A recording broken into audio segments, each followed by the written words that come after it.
श्रीमद् रामायणम। अपराधी हूँ मैं, आपका दंडित होने आया हूँ आपसे।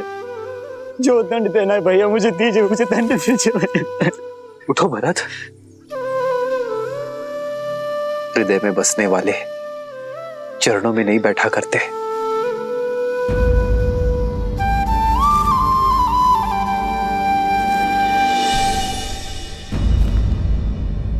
मैं हृदय से लगाने के नहीं बल्कि 100 कोड़े बरसाने के योग्य अपराधी हूं मैं आपका। मुझ पापी के कारण आपको इतनी वेदना भोगनी पड़ी। महलों की शोभा बढ़ाने वाली मेरी भाभी मां को एक वनवासी का जीवन जीना पड़ा और अपने प्राण से प्रिय लक्ष्मण को इतना कष्ट भोगना पड़ा। मुझे दंड दीजिए भैया, मैं इसी का भागी हूँ, इसी का भागी हूँ मैं।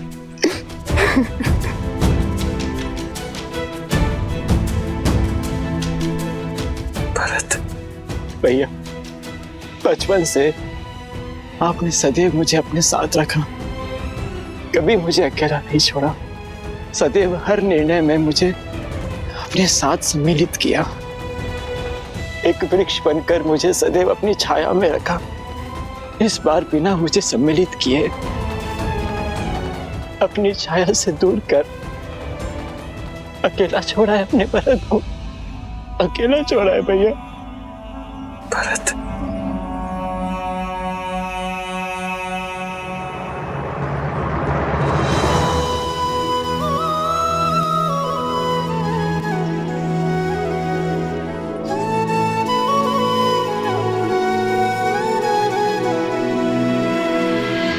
देखी भरत भावुक रघुराई,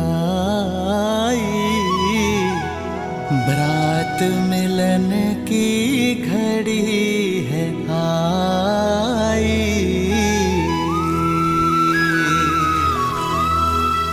प्रेम सहित प्रभु हृदय लगाए, दृश्य मनोरम मन हर्षाए।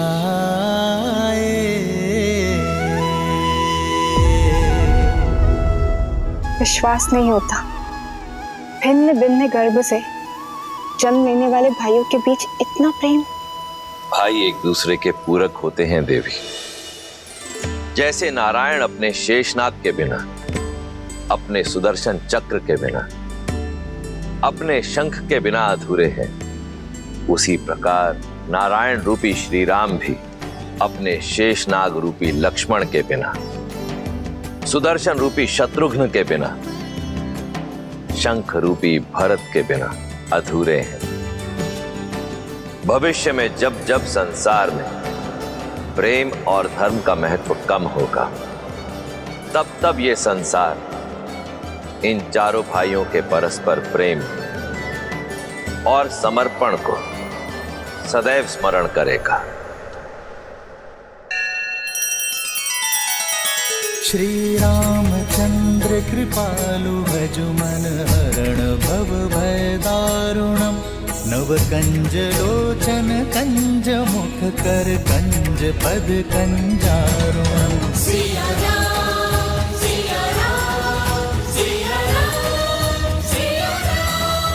आदर्श और मर्यादा की है ये कथा महापावनम। काट मद श्री से मिला दे श्रीमद् रामायणम, श्रीमद् रामायणम।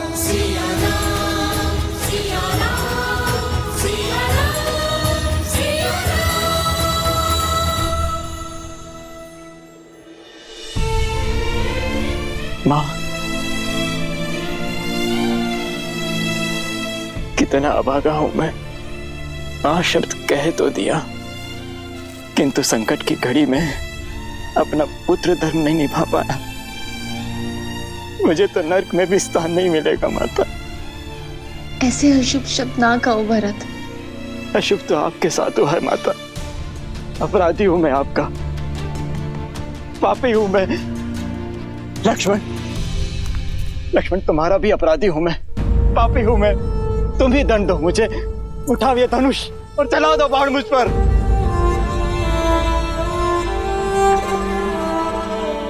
कर दो मुझे दुष्टा कैकई के पुत्र होने की ग्लानि से मुक्त।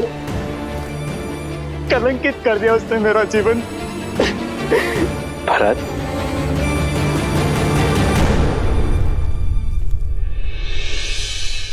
मेरी माता कैकई के लिए अपशब्द मत कहना। रघुकुल में स्त्री के सम्मान का पाठ पढ़ाया जाता है, उन्हें कलंकित करने का नहीं। और माता कैकई केवल एक स्त्री नहीं है, हमारी माता है। पिताश्री की तो सबसे प्रिय है माता कैकई। सोचो भरत, जब पिताश्री को ज्ञात होगा कि तुम्हारे विचार ऐसे हैं तो कितना कष्ट होगा उन्हें।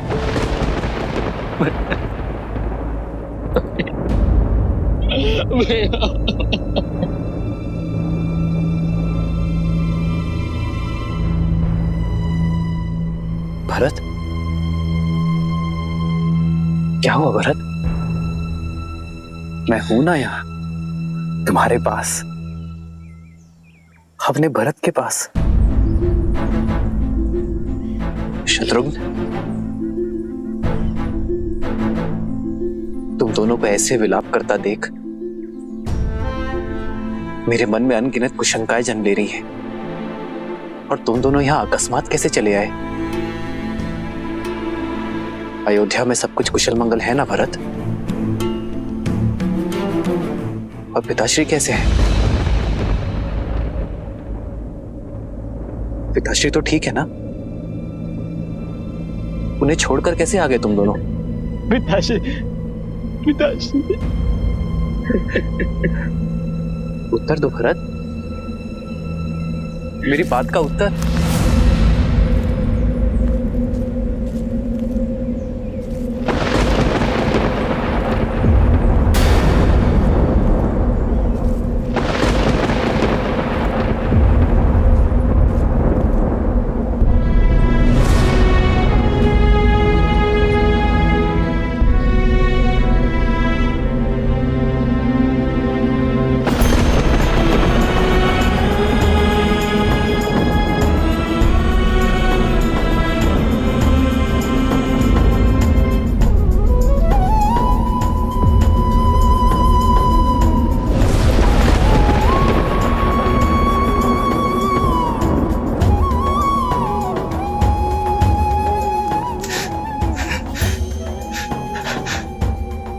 हमारा हाथ हो गए भैया।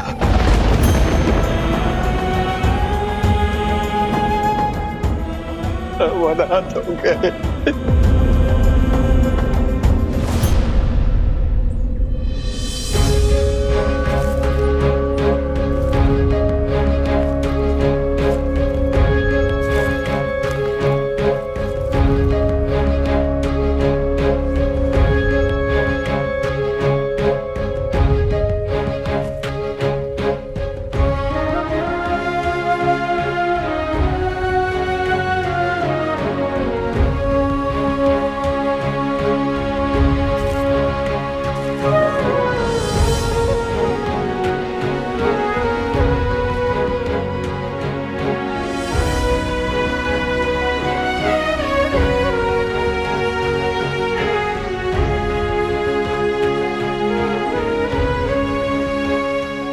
मां, पिताश्री के जुड़ने के बाद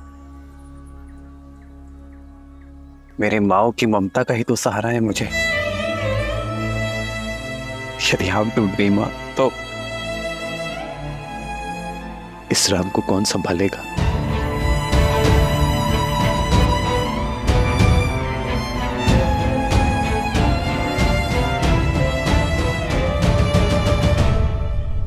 कैकई मां नहीं आई?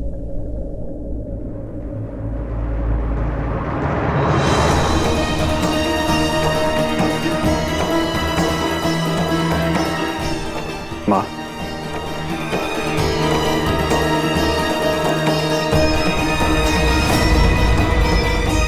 मां होने का स्थान और सम्मान दोनों खो चुकी हूं मैं। मुझ जैसी कुमाता के चरण छूकर पाप के भागी मत बनो राम। स्वर्ग जैसी अयोध्या में ईर्ष्या का बीज खोला है मैंने। प्राणों से अधिक प्रेम करने वाले पति के प्राण लिए हैं मैंने। सगे पुत्र से भी अधिक प्रेम और सम्मान करने वाले पुत्र को कष्टों का ये वियोग दिया है मैंने राम।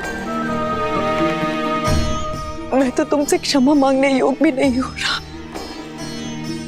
क्षमा मांगने योग्य भी नहीं हो रहा। ऐसा मत कहिए मां, क्षत्रानी हैं आप। अस्त्र को अग्नि में तपाकर कांटे बनाया जाता है, स्वर्ण को तपाकर कुंदन बनाया जाता है। आप तो अपने राम को और सबल बना रही हैं मां। सब नियति का खेल है मां। जो आज अशुभ है वो कल शुभ हो जाएगा। यदि आपने अपने राम को चरण स्पर्श करने ना दिए तो आपके राम का जन्म व्यर्थ हो जाएगा मां।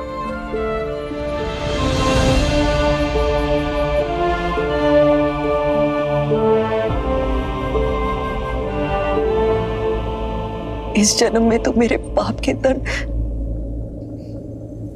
असीमित है राम। कभी भी किसी पुत्र को मुझ जैसी माता न मिले, किंतु प्रभु से यही प्रार्थना होगी कि हर जन्म में मुझे तुम जैसा पुत्र ही मिले, मेरा राम।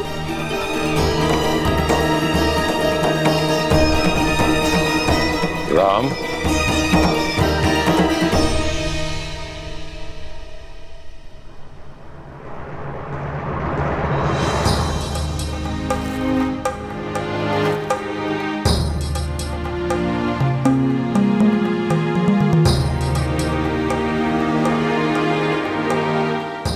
जो बीत गया उस पर शोक नहीं करते राम। शोक जितना बड़ा है उससे कहीं बड़ा दायित्व भी है। महाराज दशरथ के ज्येष्ठ पुत्र होने के नाते पिंडदान और अस्थि विसर्जन करो।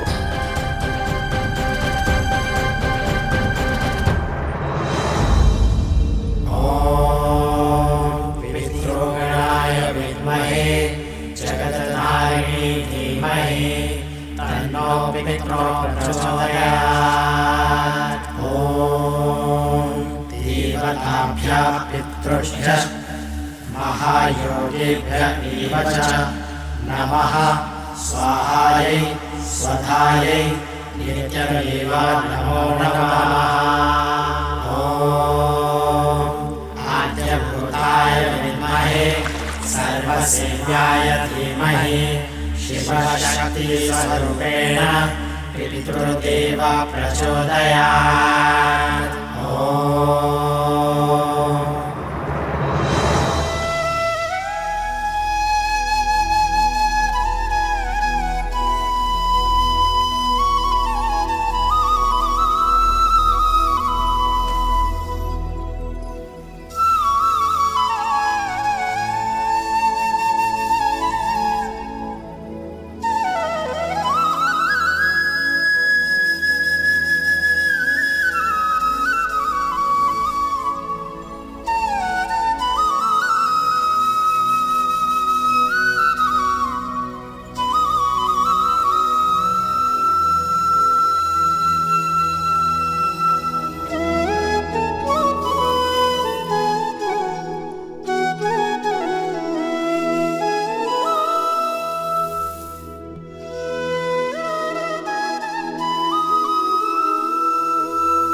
अपना ध्यान रखना।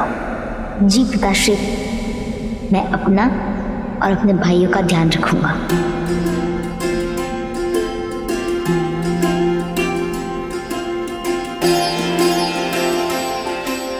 हमारे पिताश्री साक्षात धर्म थे और धर्म कभी संसार से नहीं जाता। वो हम सब में अंश बनकर, अयोध्या का मान बनकर, रघुकुल की रीत बनकर।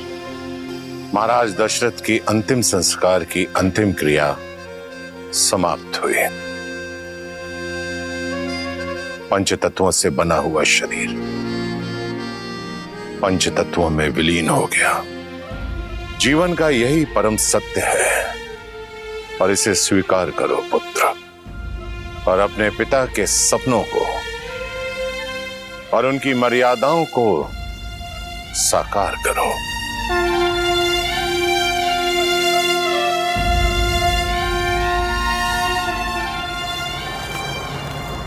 प्रणाम आचार्य, प्रणाम श्री राम। मिथिला नरेश, महाराज जनक पधार चुके हैं।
महाराज दशरथ के ध्यान से जितनी विचलित अयोध्या है, उतनी ही शोकाकुल मिथिला भी। महाराज की धर्मपरायणता, उनका शौर्य, उनकी नीतिबद्धता युगों युगों तक स्मरण की जाएगी। अयोध्या और मिथिला को गौरवान्वित करेगी।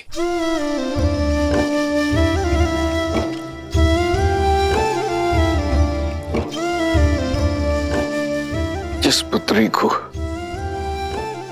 इतने लाड प्यार से पाला, उस पुत्री को इस वनवासी रूप में देख आंखें भी भर आई और मन भी। मैं तुम्हारे लिए तुम्हारी माता का संदेश लाया हूं। वो चाहती हैं कि तुम अयोध्या लौट जाओ।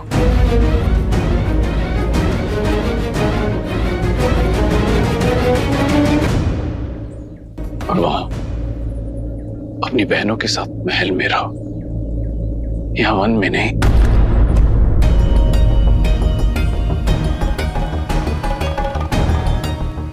जैसे राम के साथ लक्ष्मण है, वैसे ही अपनी बहनों के साथ सीता।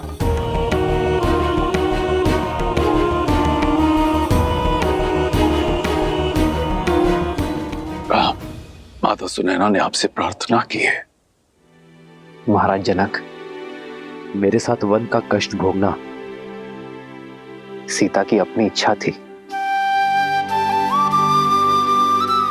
और मैं उस इच्छा का सम्मान करता हूं। किंतु आज यदि सीता अयोध्या लौटना चाहे तो मैं उस इच्छा का भी उतना ही मान रखूंगा।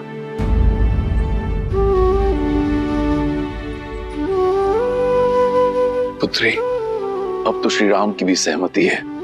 तुम साथ चलोगी ना पुत्री? एक पिता की विनती है। पिता के निश्चल प्रेम को और पति के समर्पण को कोई स्त्री नहीं नकार सकती पिताश्री। परंतु क्षमा चाहती हूँ पिताश्री। माता से कहिएगा यदि ये प्रस्ताव जानकी के सामने आता तो उनकी पुत्री कभी मना नहीं करती, किंतु ये प्रस्ताव श्री राम की धर्मपत्नी अयोध्या की कुलवधू के सामने आया है, जिसका धर्म कहता है कि इस विषय में श्री राम का आदेश भी ना मानो।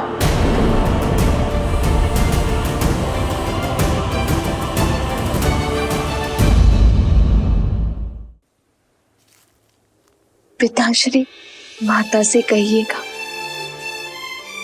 कि अग्नि साक्षी बने हैं हम, और ये बंधन इस संसार के किसी भी कष्ट से नहीं कटेगा।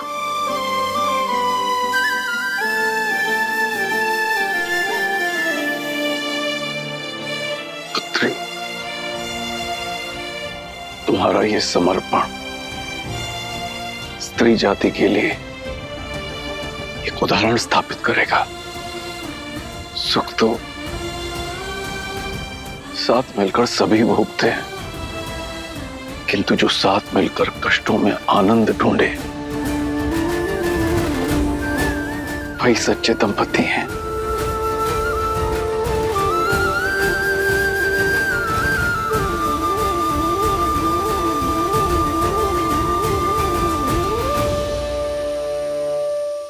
क्या करूं पिताश्री, आपने संस्कार ही मुझे ऐसे दिए हैं। आपके संस्कारों का अंकुर ही तो मेरे व्यक्तित्व का वृक्ष है पिताश्री।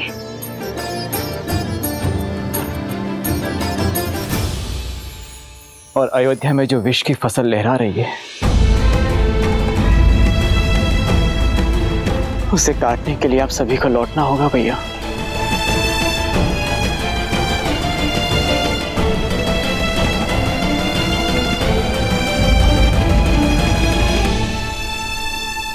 श्रीमद् रामायणम्। अयोध्या में जो विष की फसल लहरा रही है उसे काटने के लिए आप सभी को लौटना होगा भैया। मेरे श्री राम और माता सीता का स्थान महल में है, यहाँ वन में नहीं भैया। मेरी विनती अस्वीकार मत कीजिए, मेरे साथ अयोध्या लौट चलिए भैया। तो रघुकुल का एक पुत्र दूसरे पुत्र से कह रहा है कि वो रघुकुल की मर्यादा का त्याग कर दे, पिताश्री के वचनों का उल्लंघन कर दे। क्या ये उचित है भरत? आपका यहाँ वन में कष्ट भोगना उससे अधिक अनुचित इस संसार में और कुछ नहीं होगा भैया। आप चाहे कितना ही प्रयास क्यों ना कर ले, किंतु मैं आपके बिना नहीं जाऊंगा।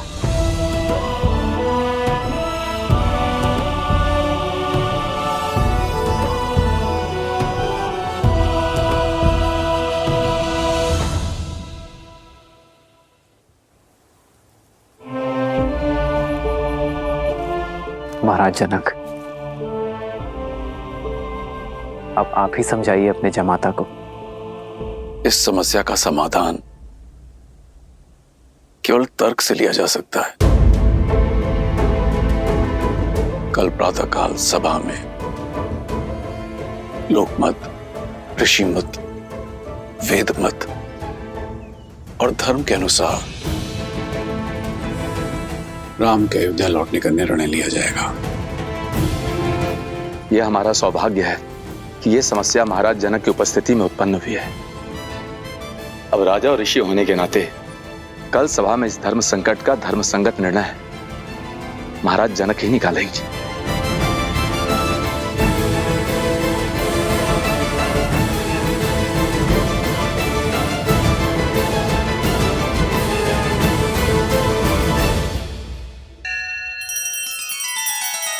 श्री रामचंद्र कृपालु भज मन हरण भव भय दारुणम् नव कंज लोचन कंज मुख कर कंज पद कंजारो सिया राम सिया राम सिया राम सिया राम। आदर्श और मर्यादा की है ये कथा महापावनम काट मद श्री से मिला दे श्रीमद् रामायणम श्रीमद् रामायणम। सिया राम सिया राम सिया राम सिया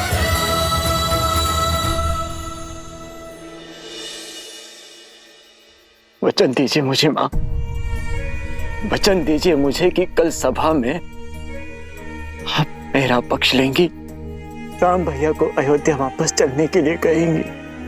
पिता की छाया के जाने के बाद पिता समान राम भैया की छाया से मुझे वंचित नहीं करेंगी माँ, वचन दीजिए मुझे।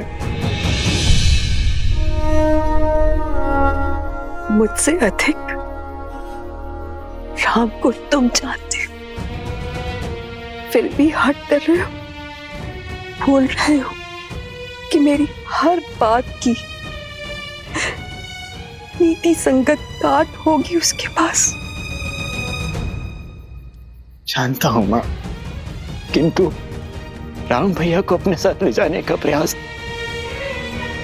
अंत तक करूंगा मैं, अंत तक करूंगा मैं।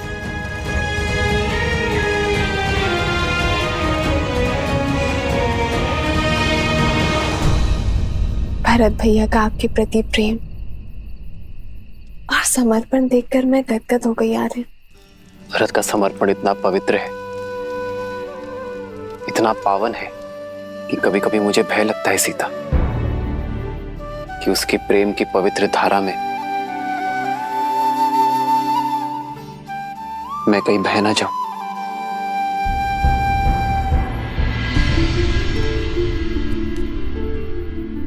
गुरुदेव, मैं तो अपने श्री राम का एक तुच्छ दास हूं, और दास अपने स्वामी से आग्रह कर सकते हैं, उन्हें आदेश नहीं देते, किंतु आप गुरु हैं उनके, वो आपके आदेश को नहीं टाल सकते। गुरुदेव, इस भिक्षुक की झोली भर दीजिए, आप ही है जो मेरे राम भैया को मेरे साथ चलने के लिए कह सकते हैं, अयोध्या का गौरव लौटा सकते हैं। उनके बिना मेरे जीवन का अर्थ ही समाप्त हो जाएगा। यदि भैया मेरे साथ नहीं आए तो किस मुख से लौटूंगा मैं अयोध्या, किस मुख से लौटूंगा? तुम धन्य हो भरत, तुम धन्य हो, जिस प्रकार भक्त की निश्चल भक्ति के वश में आकर भगवान सृष्टि के नियम तोड़ देते हैं और विधि के विधान को बदल देते हैं, उसी प्रकार मैं भी कामना करूंगा और प्रयास भी करूंगा कि राम अपना निर्णय बदल दें और अयोध्या का गौरव अयोध्या आ जाए।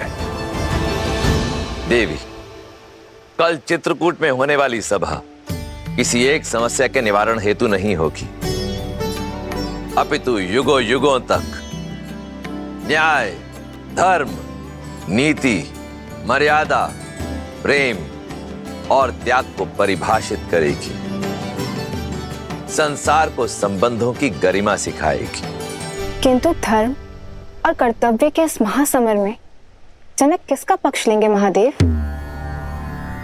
उचित और अनुचित के बीच चयन करना तो बहुत सरल है, किंतु यहाँ तो हर कोई अपने अपने दृष्टिकोण से उचित है। दृष्टिकोण,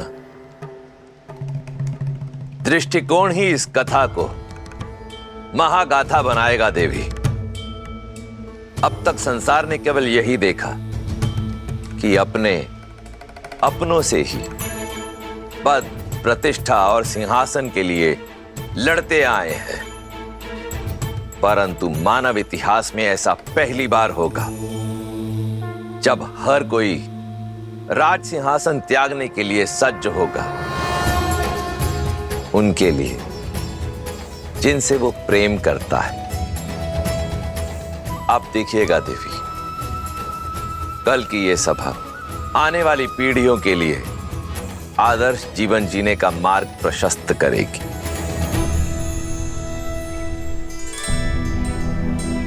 भैया, मैं और अयोध्या की संपूर्ण प्रजा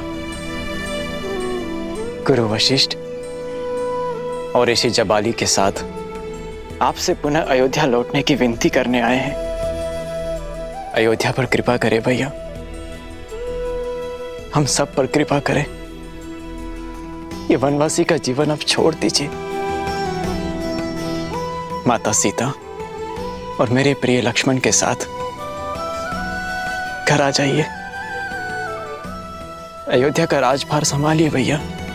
जिनका तर्पण हमने कल किया है वो केवल हमारे पिताश्री नहीं है भरत, साक्षात धर्म है। और उनके पश्चात उनके धर्म का उत्तरदायित्व हम पर भी है। जो वचन उनके जीवित रहते निभाया वो उनके मरणोपरांत कैसे तोड़ दूं भरत?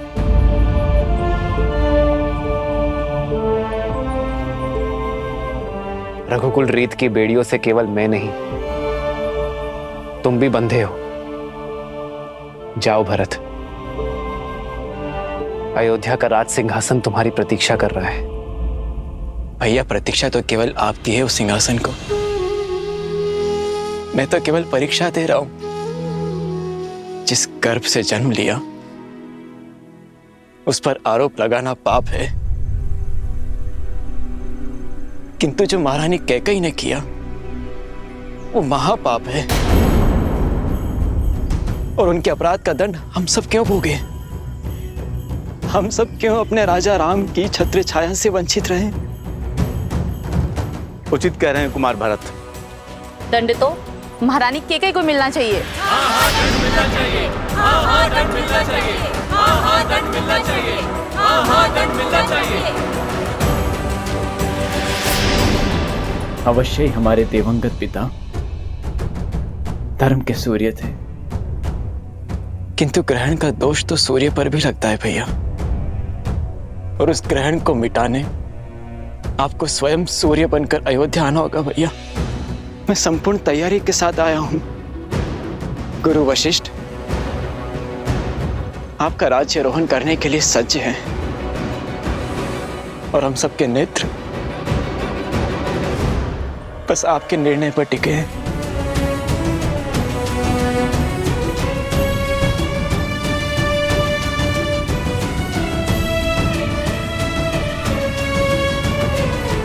भरत, भ्रातृ प्रेम और समर्पण की पराकाष्ठा स्थापित की है तुमने, किंतु मैं तुम्हारा प्रस्ताव स्वीकार नहीं कर सकता।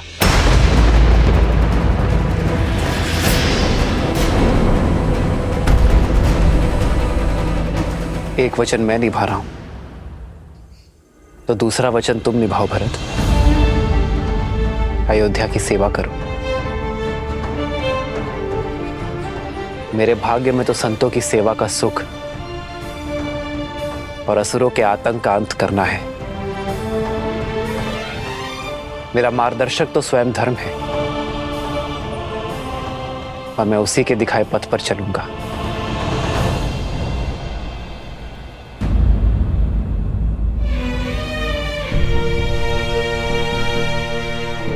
तुम्हारी माता होने के नाते, अयोध्या की महारानी होने के नाते कुछ कहने का, कुछ मांगने का अधिकार नहीं है मुझे, किंतु एक अपराधी होने के नाते मैं कुछ कहना चाहती हूँ। राम,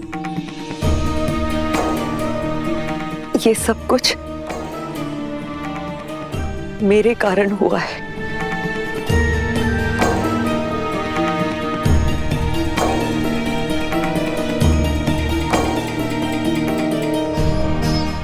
तुम्हारे पिताश्री से वचन मांगने वाली मैं थी। आज तुम तीनों वन में हो,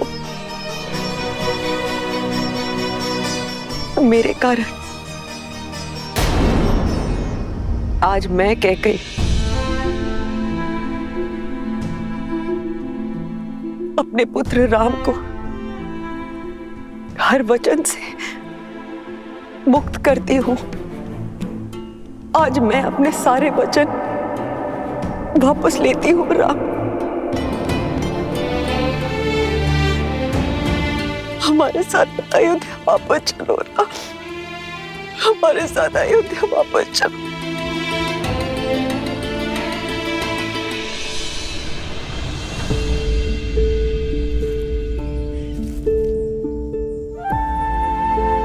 बहुत देर हो चुकी है माँ, वचन वापस लेंगे किससे? उन पिताश्री से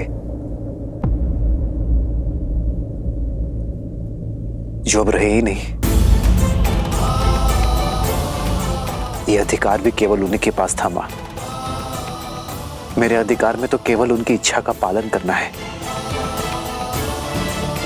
आप ही बताइए माँ, अयोध्या लौटकर मैं रघुकुल की रीत को धूमिल कैसे कर सकता हूं? किस राजा के वचन की बात कर रहे हो तुम राम? एक राजा के लिए राजधर्म ही सर्वोपरि होता है राम। तुम्हारे पिता महाराज दशरथ अपने अंतिम समय में एक स्त्री के मोह में आकर अपनी मति गंवा चुके थे। बुद्धि भ्रष्ट हो गई थी उनकी। उनके वचन को महत्व नहीं दिया जा सकता। ऋषि जबाली, आप भूल रहे कि महाराज दशरथ मेरे पिता भी हैं। आपका सम्मान करने का यह अर्थ नहीं कि मैं अपने पिताश्री के लिए अपमान सहूंगा। मेघों का काम है धरा पर अमृत बरसाना, और कई बार अतिवृष्टि हो जाने पर मेघों का दिया जल आकाश में उछाला नहीं जाता, उन्हें स्वीकार किया जाता है ऋषि जबाली। जिनके धर्म और नीति परायणता की सौगंध स्वयं देवता भी खाते हैं, उनके प्रजा और पुत्र होने के नाते मैं उनके वचन को लज्जित नहीं करूंगा, अपना कर्तव्य निभाऊंगा। पुत्र धर्म की नहीं, राज धर्म की बात करो कुमार। अयोध्या को तुम्हारी आवश्यकता है, तुम्हारी प्रजा को तुम्हारी आस है। वचन निभाने की नीति के बदले अपनी प्रजा को आहुति मत दो। वचन से बड़ा राज्य होता है। राज्य, वचन से बड़ा यदि राज्य है तो उन पितामह हरिश्चंद्र को देव मानकर क्यों पूजा जाता है ऋषि जबाली, जिन्होंने अपना वचन निभाने के लिए अपना राज्य, अपनी पत्नी, यहां तक कि अपने पुत्र का भी त्याग कर दिया। उन्होंने काशी के शमशान में चिताओं के लिए लकड़ियां इकट्ठा करने का कार्य किया जिन्होंने, वो राजा ही क्या ऋषि जबाली, जो अपने मुख से निकले शब्दों का मोल ना समझे। यथा राजा तथा प्रजा, प्रजा राजा के पदचिन्हों पर चलती है ऋषि जबाली। यदि मैंने अपना धर्म ना निभाया तो कल अयोध्या की प्रजा भी अधर्म के पथ पर चल निकलेगी। अपने वंश के लिए तुम्हारा समर्पण अविश्वसनीय है। राजा हरिश्चंद्र ने भी अपना दिया हुआ वचन निभाया था, अपने पिता का नहीं। वचन महाराज दशरथ ने दिए हैं, तुमने नहीं। सच्चा धर्म प्रजा की इच्छा में है और उन्हें केवल राम चाहिए। अब किसे चुनोगे, राम, धर्म या धर्म? ऋषि जबाली उचित कह रहे हैं, लौट जाइए राम। श्री राम को अयोध्या लौटना ही चाहिए। हाँ लौटना चाहिए, हाँ लौटना चाहिए, हाँ लौटना चाहिए, हाँ लौटना चाहिए।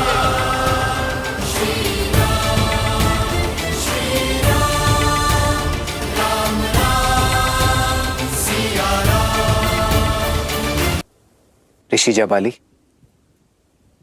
संतान तो आत्मज होती है, अर्थात अपने पिता की आत्मा का अंश होता है उसमें। यदि मैंने अपने पिता के वचन ना निभाए तो दोषी केवल पिताश्री की आत्मा ही नहीं, मेरी भी आत्मा होगी।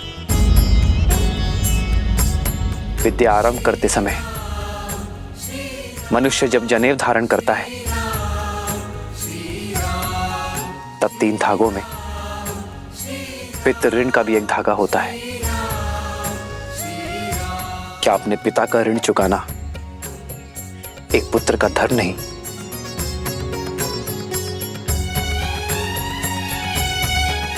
उत्तर दीजिए ऋषि जवाली। राजा प्रजा का सेवक होता है राम, और तुम्हारा धन प्रजा की ओर है। यदि मेरी बात पर विश्वास नहीं है तो पूछो यहां पर उपस्थित हर एक अयोध्यावासियों से। कहिए, क्या मत है आप लोगों का? राम को क्या चुनना चाहिए, सिंहासन या फिर वनवास? सिंहासन। सिंहासन, सिंहासन, सिंहासन, सिंहासन, सिंहासन, सिंहासन। सिंहासन स्वीकार किया है ना मैंने, पुत्र धर्म का सिंहासन, ऋषियों के उद्धार का सिंहासन, मर्यादा का सिंहासन। अब प्रजा अपना धर्म निभाए, क्योंकि धर्म की बेड़ियों से कोई स्वतंत्र नहीं होता। जिस प्रकार एक राजा का धर्म होता है अपनी प्रजा की रक्षा करना, उसी प्रकार प्रजा का धर्म होता है अपनी राजा के आज्ञा का पालन करना, उनका सम्मान करना। ये मेरे पिताश्री के वचन थे कि मेरा भाई भरत अयोध्या का राजा बने, अयोध्या का राजपाट संभाले। और रही बात अयोध्या का सर्वश्रेष्ठ राजा बनने की,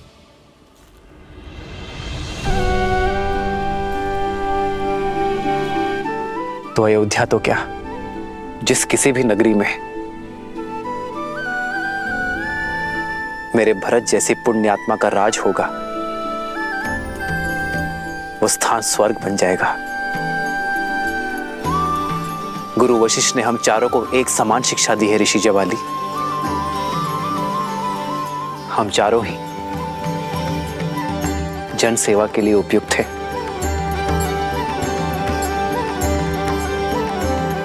ऋषि जवाली, मैं आपसे और मेरी प्रिय अयोध्या की प्रजा से पूछता हूं,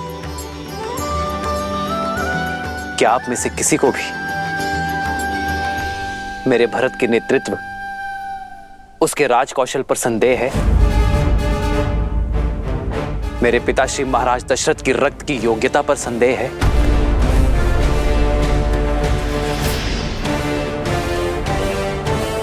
यदि आप में से कोई भी मुझे मेरे भरत की एक त्रुटि, एक दोष, एक अवगुण बता दे जिस कारण उसे अयोध्यापति नहीं बनना चाहिए,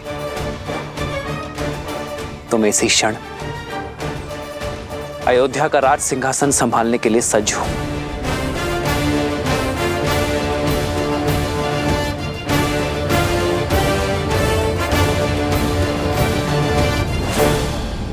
मैं हार गया गुरु वशिष्ठ।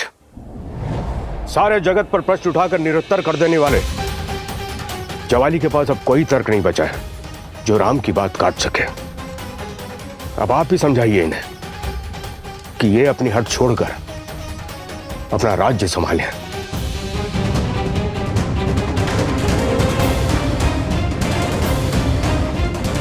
भरत और आप सबकी भांति राम के सामने एक याचक बनकर आया, और याचक को केवल अपना स्वार्थ साधना होता है। उसके लिए उचित अनुचित, धर्म अधर्म, न्याय अन्याय की रेखा धूमिल हो जाती है। इस पल मैं भी ये निर्णय करने में असमर्थ हूं। हम बहुत भाग्यशाली हैं कि हमारे बीच ज्ञानी प्रज्ञा उपस्थित है। मिथिला नरेश जनक, अब धर्म की लाज आपके हाथों में है। बताइए राजा जनक, क्या निर्णय है आपका?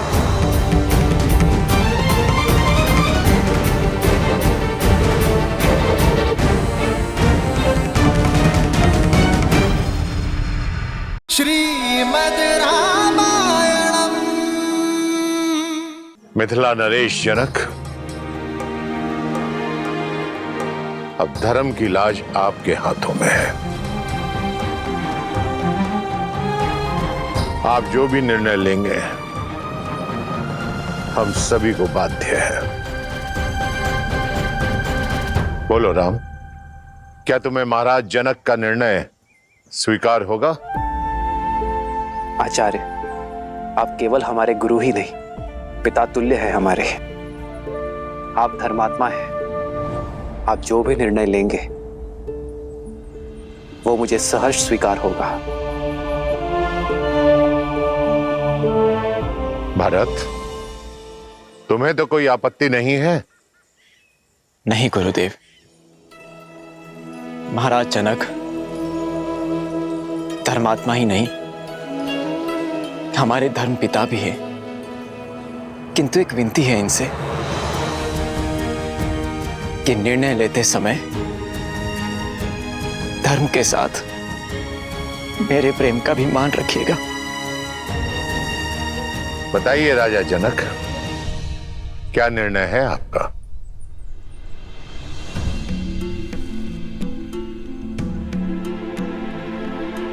कोई भी निर्णय लेने से पहले मैं अपने सौभाग्य को धन्यवाद देता हूं कि मुझे इस धर्म सभा में उपस्थित होने का अवसर मिला।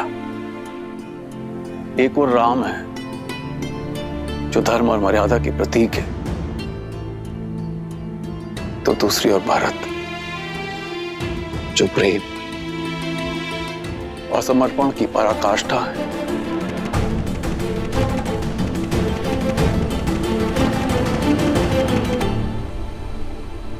हे महादेव, ये निर्णय कठिन है।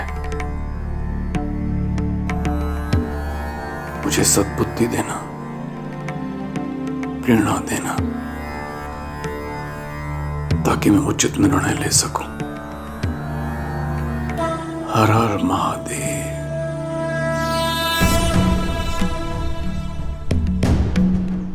आप पुत्र बनकर अपने पिता के और प्रजा बनकर अपने महाराज के वचन का पालन करना चाहते हैं। आप धर्म के पथ पर हैं। शास्त्रों में भी कहा गया है, धर्मो रक्षति रक्षितः, अर्थात जो धर्म की रक्षा करता है धर्म उसकी रक्षा करता है। आप धर्म के पथ पर हैं। और भरत, आपके हृदय में अपने भाई के प्रति निश्चल प्रेम और भक्ति की वो प्रवाह है जिसके वेग से स्वयं भगवान विष्णु भी न बच सके, जिन्होंने अपने भक्त प्रहलाद को उनके पिता हिरण्यकश्यप के आतंक से बचाने के लिए अपनी माता के गर्भ से जन्म लेने की भी प्रतीक्षा नहीं की और सृष्टि के सारे नियमों को तोड़कर एक स्तंभ से नरसिंह के रूप में अवतरित होकर अपने भक्त प्रहलाद की रक्षा की। ये कर्म ही धर्म पर निश्चल प्रेम की विजय का सूचक है। और आज जब एक पलड़े में राम का धर्म है और दूसरे पलड़े में भरत का प्रेम, तो मेरे विचार से आज भी प्रेम का पलड़ा ही भारी है। अतः विजय प्रेम की हुई, विजय भरत की हुई।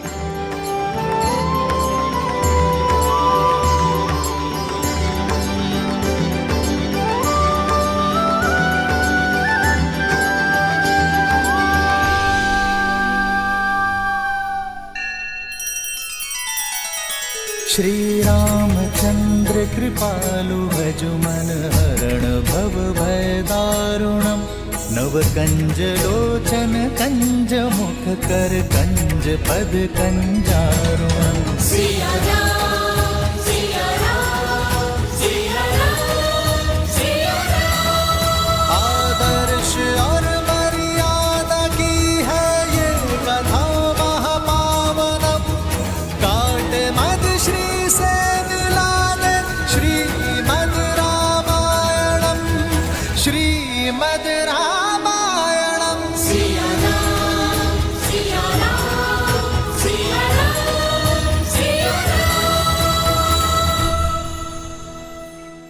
इसका अर्थ है कि मैं अपने भैया को अयोध्या ले जा सकता हूँ, अपनी इच्छा पूर्ण कर सकता हूँ। किंतु प्रेम के भी अपने कुछ नियम होते हैं कुमार। प्रेम में पहले उनके विषय में सोचा जाता है जिनसे हम प्रेम करते हैं। प्रेम में स्वार्थ नहीं, समर्पण का सहारा लिया जाता है, ना कि अपनी इच्छा पूर्ति का। इसीलिए मेरा परामर्श आपसे यह है कि आप निस्वार्थ भाव से, निश्चल प्रेम से स्वयं श्री राम से पूछें कि उनका निर्णय क्या है, उनकी प्रसन्नता किसमें है। फिर वो जो भी निर्णय लें उसे आप प्रेम पुष्प की तरह हृदय से स्वीकार करें। यही मेरा परामर्श है और यही मेरा निर्णय भी। महाराजा जनक, आपका कोटि कोटि धन्यवाद। निश्चल और निस्वार्थ के प्रेम की परिभाषा आज समझ आई मुझे, और इसके लिए भरत आपका सदैव आभारी रहेगा।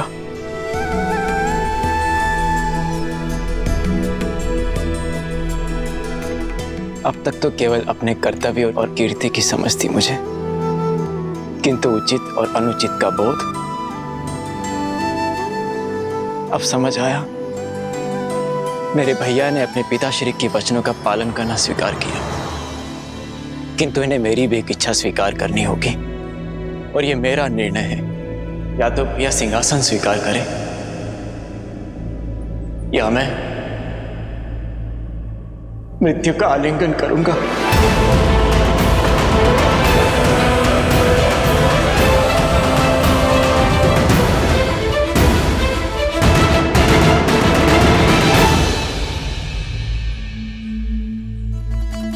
तुम्हारे प्रेम के वेग ने मुझे भी बहा दिया है भरत। तुम मुझे अयोध्या के राज सिंहासन पर बैठते देखना चाहते हो ना, तो वही सही। तुम्हारी प्रसन्नता के लिए मुझे वो भी स्वीकार है। सच भैया? हाँ भरत, किंतु पिताश्री के वचन को झुठलाने का साहस मुझ में अब भी नहीं है। मुझे 14 वर्ष का वनवास काट कर आने दो भरत। उसके बाद मैं तुमसे अयोध्या का राज सिंहासन स्वीकार कर लूंगा। तब तक अयोध्या का भार तुम्हारा हुआ मेरे भाई। आप महान है भैया, आप महान है। आपने अपने धर्म और मेरे प्रेम दोनों का मान रख लिया। कदाचित मेरे लिए इन पापों का यही दंड है कि 14 वर्षों तक आपके वियोग की असहनीय पीड़ा को मुझे सहना होगा भैया।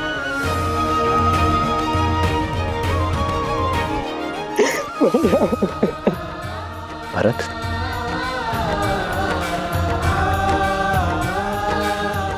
क्या हृदय भी कभी शरीर से भिन्न होता है भरत?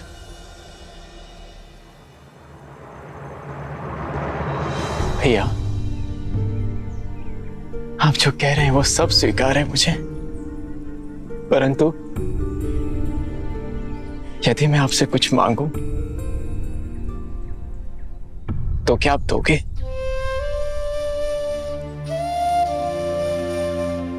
मेरे प्रिय भरत के लिए तो मेरे प्राण भी न्यौछावर है। बोलो भरत, क्या मांगना चाहते हो तुम? मुझे बस अपनी चरण पादुकाएं दे दीजिए।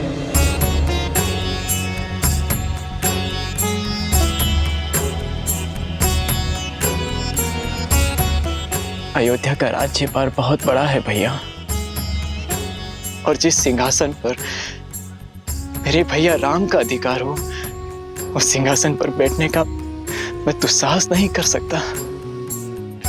अयोध्या और अयोध्या का राज सिंहासन आपकी प्रतीक्षा करेंगे। प्रतीक्षा के इन क्षणों में आपकी चरण पादुका को राज सिंहासन पर रख अपना कर्तव्य निभाऊंगा।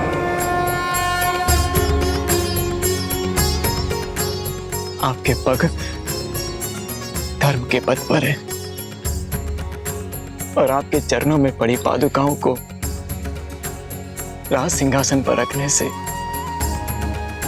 हमारी अयोध्या से धर्म का लोप नहीं होगा भैया।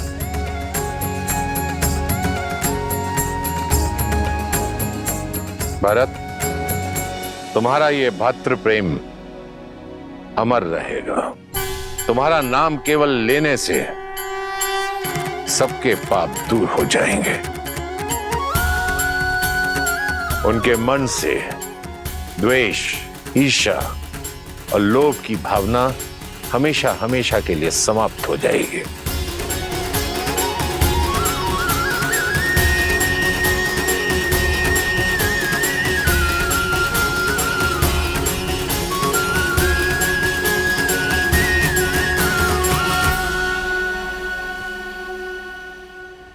आदर्श और मर्यादा की है ये कथा महापावनम, काट मद श्री से मिलाने श्रीमद् रामायणम, श्रीमद् रामायणम, श्रीमद् रामायणम। इन पर अपने पैर रख के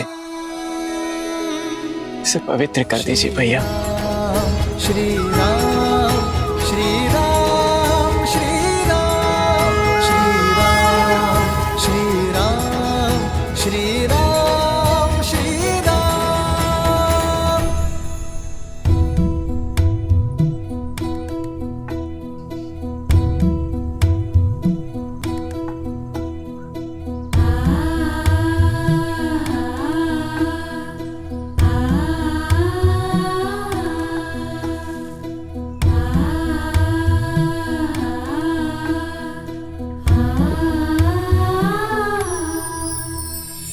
राम भक्त ले चला रे राम की निशानी, राम भक्त ले चला रे राम की निशानी। शीश पर खड़ाऊ अखियों में पानी, राम भक्त ले चला रे राम की निशानी। आपके आदेश का पालन कर रहा हूं भैया। न जाने किस जन्म का दंड भोगूंगा मैं इन 14 वर्षों के वियोग में, किंतु स्मरण रहे 14 वर्ष, केवल 14 वर्ष। यदि एक क्षण भी अयोध्या लौटने में आपने विलंब किया तो अपने प्रिय भरत के निर्जीव शरीर से भेंट करेंगे आप।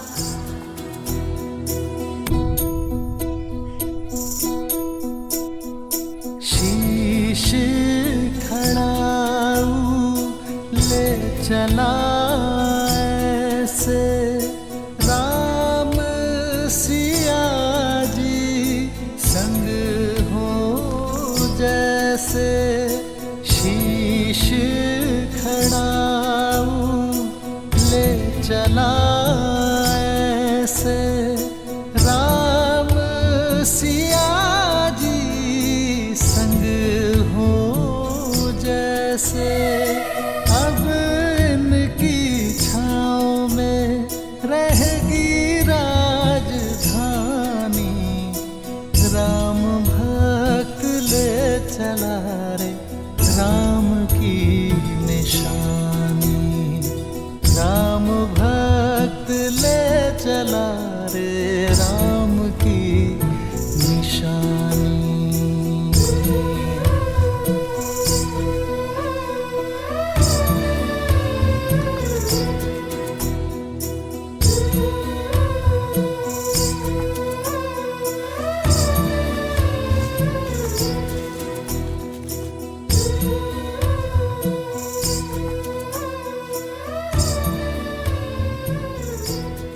जितना पवित्र भरत का मन है उतनी ही पवित्र उसकी भ्रातृ भक्ति है। भक्ति क्या है भक्ति? देवी, भक्ति वास्तव में एक व्यक्ति का दूसरे व्यक्ति के प्रति विश्वास ही तो है। वो विश्वास जिसे समय और परिस्थिति बदल ना पाए। भरत की श्री राम के प्रति भक्ति, धर्म और सत्य के प्रति विश्वास, इसी का उदाहरण है वो विश्वास जिसके लिए व्यक्ति अपनों से, संसार से, यहां तक कि स्वयं से भी लड़ जाए। भरत की श्री राम के प्रति भक्ति, उनके प्रति विश्वास ही भरत को आदर और सम्मान की मूर्ति बना देता है। सत्य कहा आपने। ऐसे प्रेम का भला कोई शत्रु कैसे हो सकता है? भरत से बड़ा भक्त इस संसार में कोई अन्य हो ही नहीं सकता। सत्य कहा आपने देवी। वास्तव में इस संसार में भरत से बड़ा और कोई भक्त नहीं, सिवाय एक के।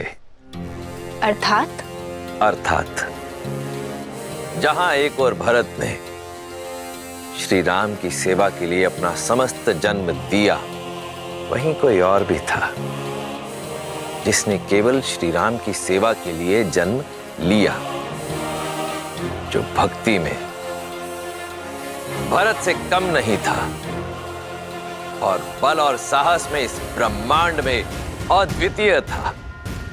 कौन है वो? पहेलियां मत बुझाइए। पहेलियां नहीं देवी, यह सत्य है। भरत से बड़ा राम भक्त यदि कोई है तो वो केवल शिव है। और यही कारण है कि मेरे एकमात्र अंशावतार ने राम काल में ही धरती पर जन्म लिया, ताकि वो श्री राम और रावण की इस महान गाथा का अभिन्न अंग बन सके। अंशावतार? हाँ देवी, मेरा अंशावतार, जिसे ये संसार कभी प्रेम से, कभी भय से, तो कभी भक्ति से, भिन्न भिन्न नामों से पुकारेगा।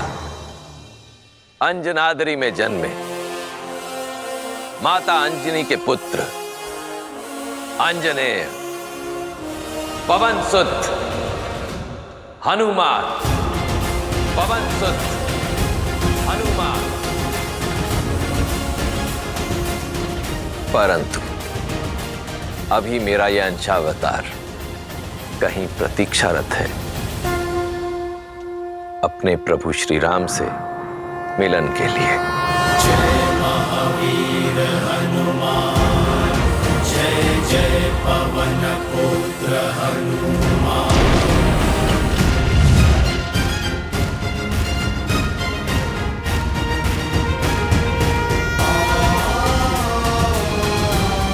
राम राम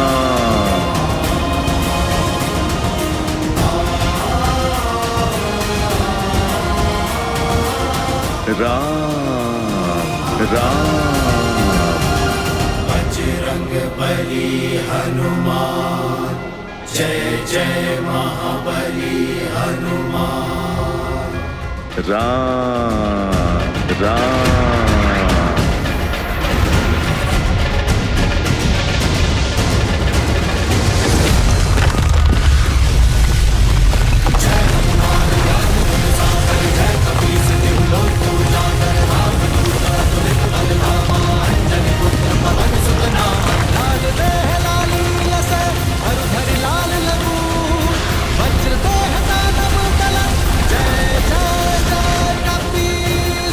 लगता है कोई भूचाल आया है। ये महाराज सुग्रीव के सेनापति हनुमान किसी भूचाल से कम है क्या? राम राम।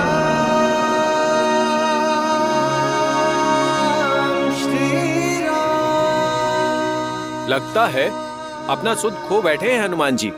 राम नाम के किसी मनुष्य को अपना आराध्य मान चुके हैं। राम राम। और ये एकांत में कर क्या रहे हैं?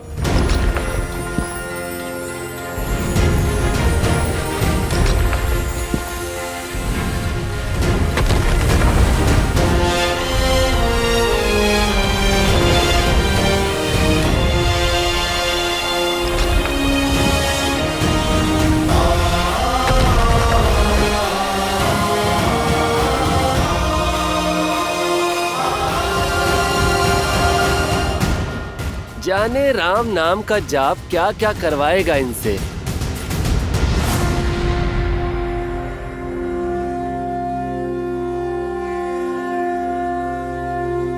राम राम। श्री गुरु चरण सरोज रज, निज मनु मुकुरु सुधारी, बरनउँ रघुबर बिमल जसु, जो दायकु फल चारी।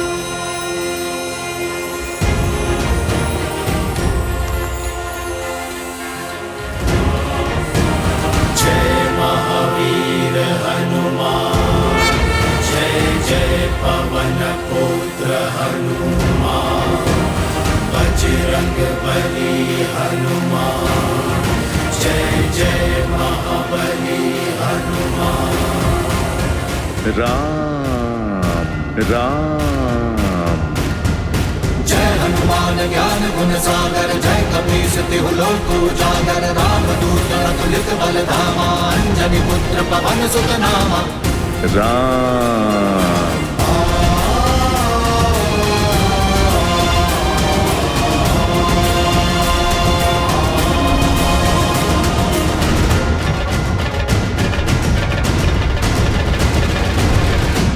श्रीमद् रामायणम्।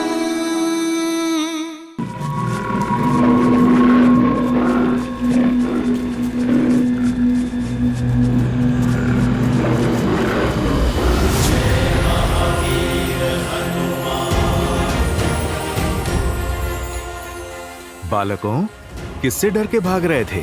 अच्छा हुआ हनुमान काका आप आ गए, हम तो बहुत डर गए थे। जब तक भय से भागोगे, भय तुम्हें भगाता रहेगा। पर हनुमान काका, वो बाघ बहुत भयंकर है, वो वानर भक्षी हो गया है, हमारे खेलने के स्थान पे आ जाता है और हमें खाने का प्रयास करता है। कुमार अंगद, किष्किंधा के भविष्य हो तुम। मित्रों की रक्षा करने के स्थान पर यदि स्वयं डरकर भागोगे, तो फिर क्या संदेश दोगे इस संसार को? पर हम उसका सामना कैसे करते? वो इतना विशाल और हम नन्हे वानर। पुत्र अंगद, मधुमक्खी भी तो नन्ही होती है, पर कोई भी उससे बैर नहीं लेता, क्योंकि वास्तविक सत्य शारीरिक नहीं, मस्तिष्क में होती है। और फिर तुम्हारे पास एक और शक्ति भी है, संगठन की। तुम छोटे अवश्य हो, पर संख्या में बहुत हो, और बाघ तो अकेला है। यदि तुम मिलकर सामना करोगे, तो बाघ तो क्या, बड़े बड़े राक्षस भी चित हो जाएंगे तुम्हारे सामने। पर कैसे? जब बल कम हो, तो बुद्धि और एकता काम आती है। चलो योजना बनाते हैं। श्री हनुमान जी की जय, श्री हनुमान जी की जय, श्री हनुमान जी की जय। एक एक वानर एक एक वृक्ष पे होगा, अच्छे से दृष्टि रखेगा कि बाघ किस मार्ग से जा रहा है। जिस वानर के पास से वो निकले, वो वानर अपनी चित्कार से संकेत करेगा। सचेत करने के लिए केवल सचेत नहीं करना है, बाघ के पीछे चलकर बिना किसी ध्वनि के उसका पीछा करना है।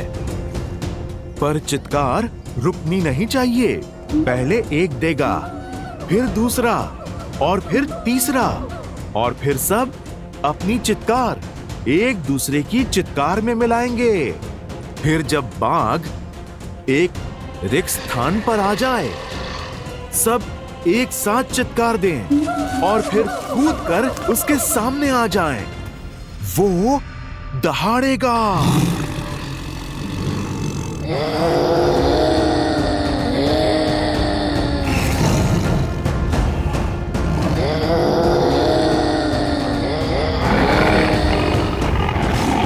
पर पुत्रों ध्यान रहे, बाघ डरा नहीं है, वो आक्रमण करने की तैयारी कर रहा है।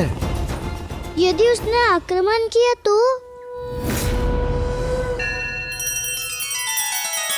श्री रामचंद्र कृपालु भजुमन हरण भव भय दारुणम नव कंज लोचन कंज मुख कर कंज पद कंजारुणम। सिया राम सिया राम सिया राम सिया राम। आदर्श और मर्यादा की है ये कथा महापावनम।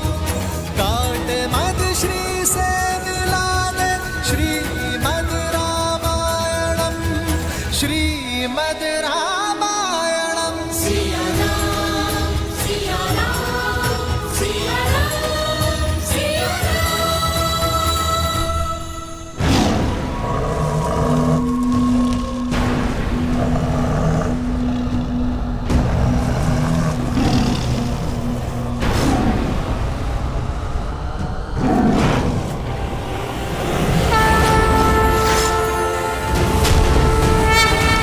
महावीर हनुमान जय जय पवन पुत्र हनुमान। बजरंग बली हनुमान जय जय महाबली हनुमान।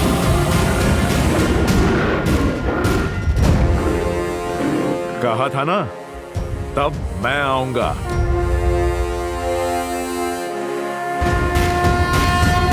जय हनुमान ज्ञान गुण सागर जय कपीस तिहु लोक उजागर। रामदूत अतुलित बल धामा अंजनी पुत्र पवन सुत नामा। राम दुआरे तुम रखवारे होत न आज्ञा बिनु पैसारे। आपन तेज समारो आपे तीनों लोक हाथ करे कापे।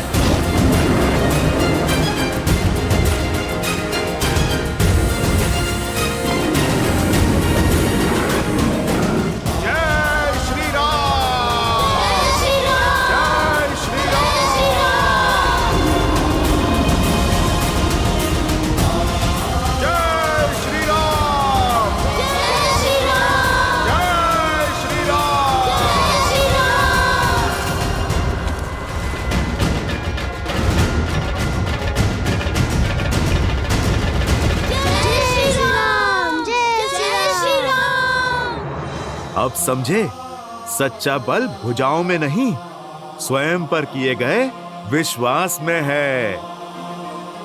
फिर बाग चाहे कितना भी विशाल हो, नन्हे मुन्ने भी उसका परिहास कर सकते हैं। समझो, भय की आंखों में आंखें डाल के विश्वास से देखोगे, भय स्वयं दुम दबा के भाग जाएगा। पर ये विश्वास जगेगा कैसे हनुमान काका? भक्ति और शक्ति में संतुलन बनाना सीख जाओ। भक्ति तुम्हें धर्म से जोड़ती है और शक्ति कर्म से, और ये संगम जीवन के हर एक उतार चढ़ाव में तुम्हारा मार्गदर्शन करेगा। तो हमें भक्ति और शक्ति दोनों का पथ दिखाइए। ठीक है, तो फिर आरंभ अखाड़े से करेंगे। तुम्हें कुश्ती कला में निपुण बनाकर शक्ति पाने के योग्य करूंगा और योग का ज्ञान सिखाकर सिद्धियां पाने का द्वार खोलूंगा।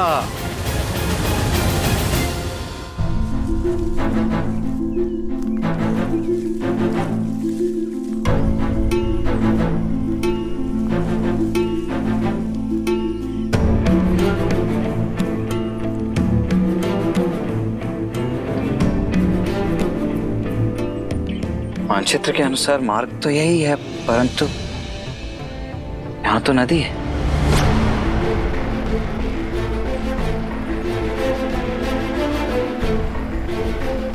कदाचित हम मार्ग भटक गए हैं भैया।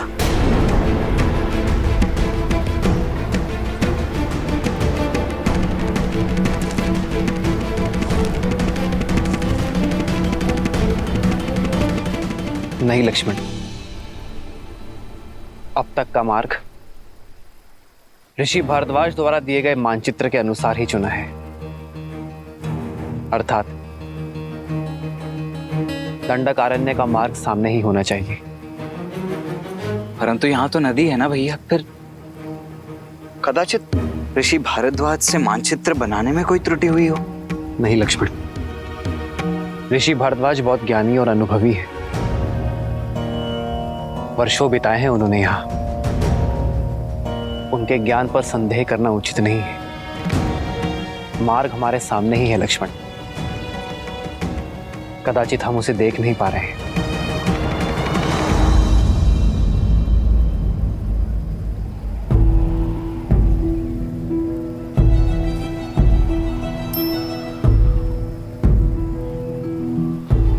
कदाचित इस वन में जैसा दिख रहा है वैसा है नहीं लक्ष्मण।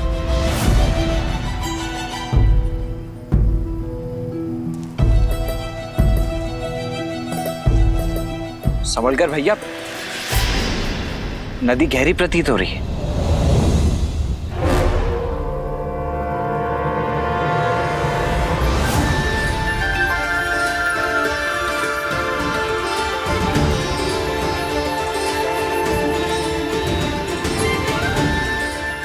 यहाँ कोई नदी नहीं है, केवल नेत्रों का भ्रम है।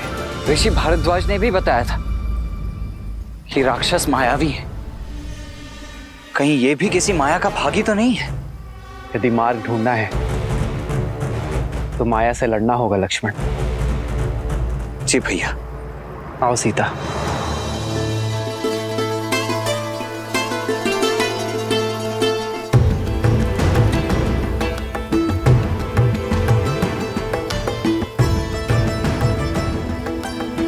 आओ लक्ष्मण।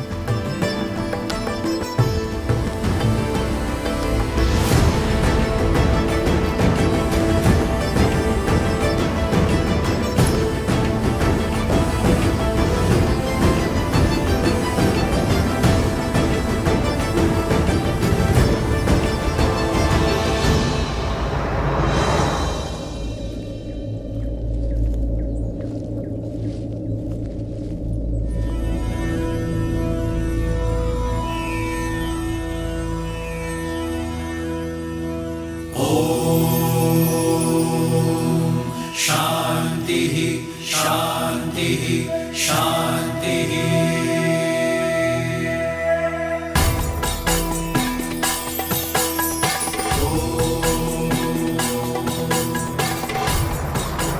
राम, तुम आ गए?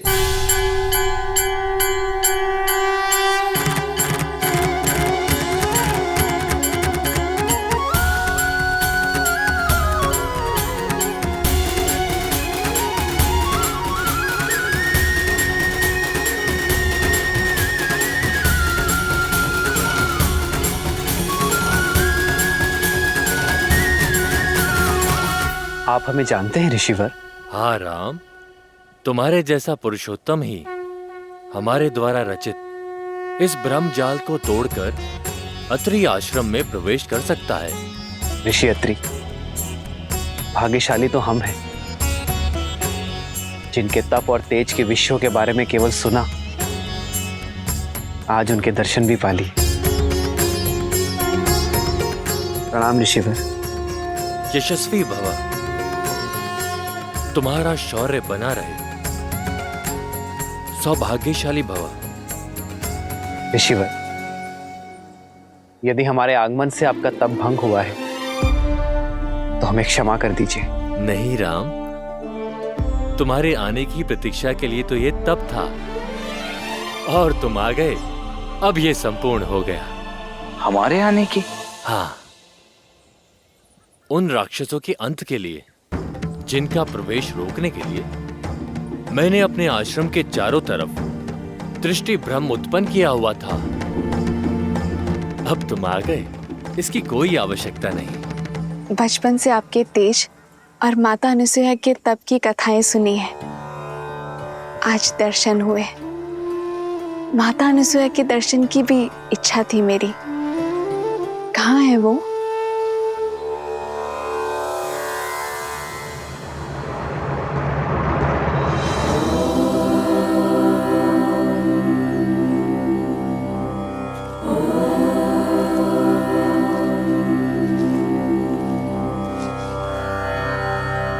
प्रणाम अनुसुईया माता।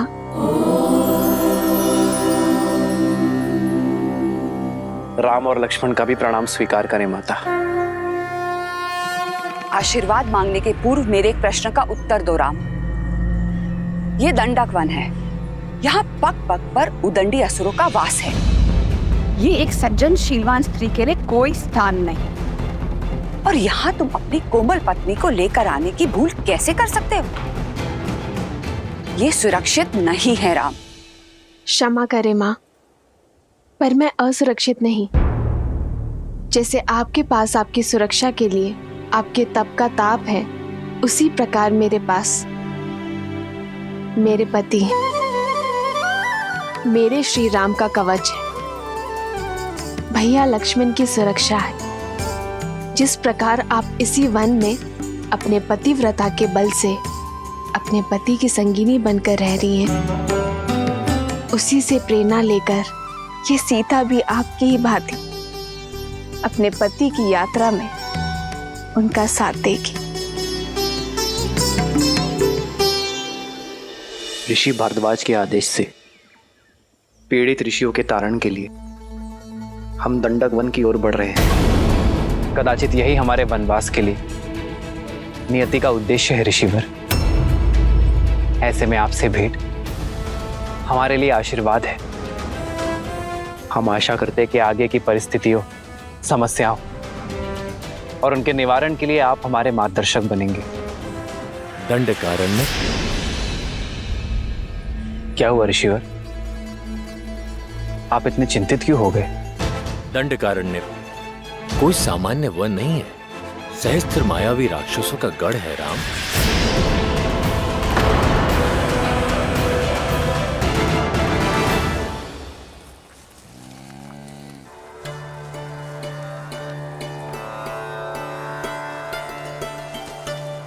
यदि अनुमति हो तो कुछ पूछूं माँ? हाँ पूछो।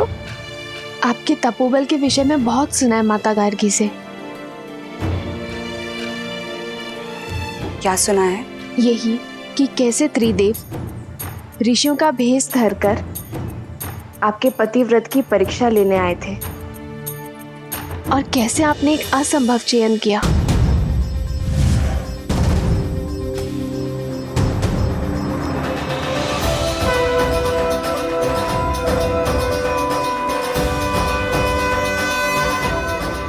ब्राह्मणों की सेवा तो हर गृहस्थ का धर्म होता है। मैंने प्रयास किया है कि आपका हर संभव स्वागत कर सकूं। भोजन ग्रहण कीजिए देव। अवश्य देवी, परंतु बिना स्नान किए ये भोजन ग्रहण करना हमारे लिए वर्जित है। मैं अभी आप लोगों के स्नान का प्रबंध आश्रम के जलाशय में करवा देती हूँ।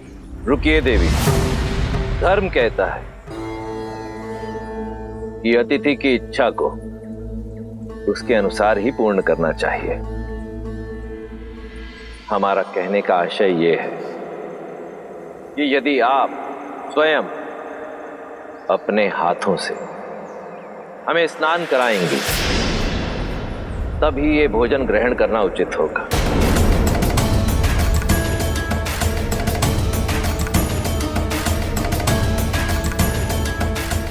किस सोच में पड़ गई देवी? चयन आपका है। यदि आज हम ब्राह्मण ये भोजन ग्रहण करके इस आसन से उठेंगे तो ऋषि अत्रि का यश सर्वदा बना रहेगा। परंतु यदि हम भोजन ग्रहण किए बिना ही आसन से उठ गए तो अब तुम ही बताओ सीता, ये चयन उचित था या नहीं? चयन कठिन अवश्य था। जिस संसार में एक स्त्री की पहचान उसका रूप और यौवन होता है, आपने अपनी बुद्धिमता और चतुराई से स्त्री की नई परिभाषा लिख दी है।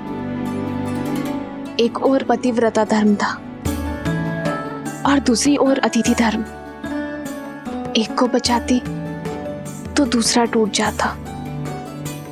ऐसे धर्म संकट में आपने अपने तप के बल से जो किया, उससे न केवल दोनों धर्म का पालन हुआ, बल्कि एक स्त्री की महानता और एक नारी के बल को नया आयाम मिला।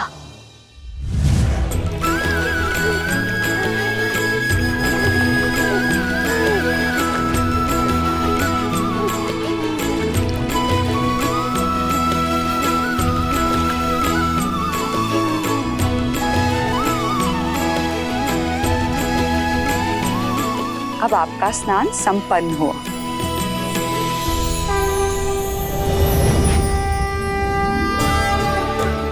प्रणाम देवी। त्रिदेवियां एक सन्यासिन के घर, मैं धन्य हुई। कैसे करूं आपका स्वागत? हमें स्वागत नहीं, आपकी सहायता चाहिए देवी। हमारे पति त्रिदेव आपकी परीक्षा लेने गए थे, पर अब तक अपने लोक नहीं लौटे। अच्छा, तो अतिथि के रूप में त्रिदेव आए थे। ये रहे।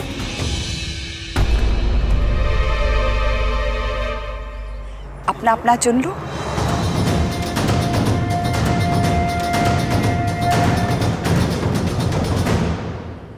ये सब शिशु? हाँ, इन सब का आग्रह था कि मैं भोजन के पूर्व इन्हें अपने हाथों से स्नान कराऊं।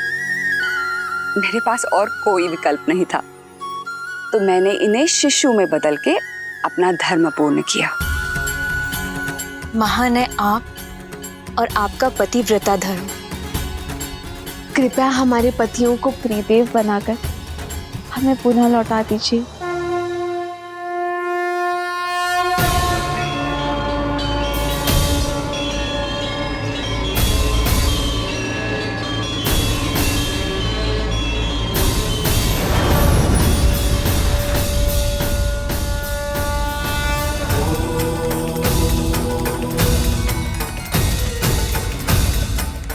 देवी अनुसुईया, संसार में जब जब पतिव्रता धर्म की बात होगी, तब तब आपका उल्लेख अवश्य होगा।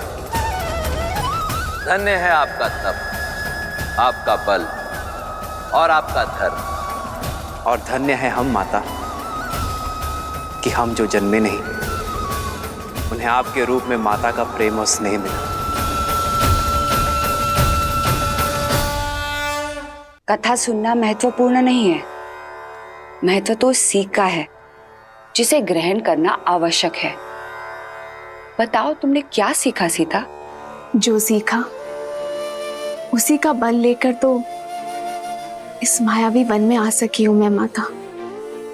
मैंने सीखा, यदि आपके हृदय में आपके जीवन साथी के लिए अटल प्रेम और अटल समर्पण हो, जब अपने प्रेम और समर्पण पर पूर्ण विश्वास हो, तो कोई माया ही क्या, संसार रचने वाले, चलाने वाले और नष्ट करने वाले त्रिदेव भी उस विश्वास को खंडित नहीं कर सकते माता। सारे संसार को उसके सामने नतमस्तक होना ही पड़ता है। तुम अद्भुत हो सीता, तुम्हारे आचरण और तुम्हारे विचारों ने मुझे जीत लिया है। तुमने अपने लिए मेरे मन में एक विशेष स्थान बनाया है सीता। मैं तुम्हें कुछ देना चाहूंगी। दंडकारण्य रण क्षेत्र होगा राम, जहां शत्रु सामने से नहीं दिखाई देगा और प्रहार किसी भी दिशा से हो सकता है। जहां रावण के सौतेले भाई खरदूषण के अतिरिक्त अकंपन, तृष्णा, विराद और कवंद जैसे मायावी राक्षस होंगे। अब तुम ही बताओ, उस स्थान पर एक स्त्री का रहना उचित है?